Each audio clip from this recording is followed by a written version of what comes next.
kabajamtoota daawwattoota diidaatii akkam nagaanaaf jirtanii ani galannaa ga'u bakkuma jirtanitti nageenyi waaqayyoo isiniif haa ga'u jechaa ta'u har'a wanta haran isiniif dhiyeesse.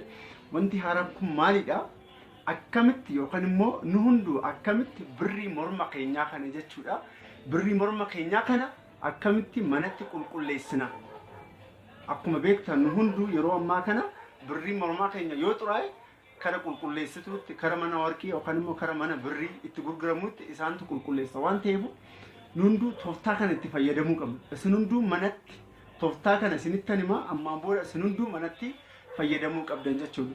Sanaan duratti egaa daawwattoota keenya namoonni haga ammaatti anaaf maatii hin taane Diidaa Tube irratti subscribe, share, like gochuudhaan akka na hordoftan akka maatii naaf taatan isinin jedha.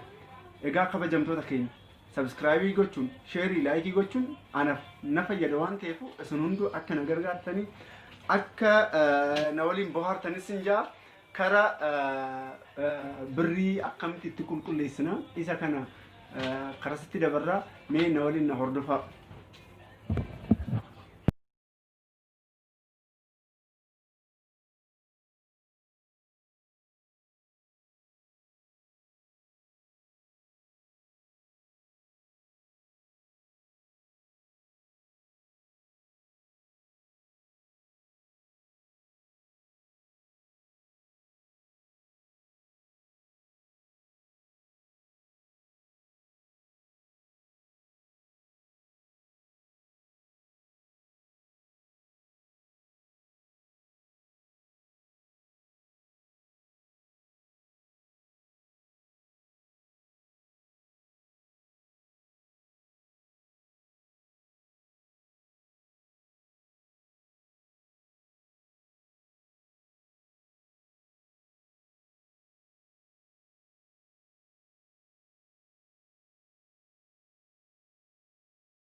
Egaa daawwattoota keenya akkuma ilaaltanitti birriin keenya amma qulqullaa'ee jira ni bareeda jechuudha.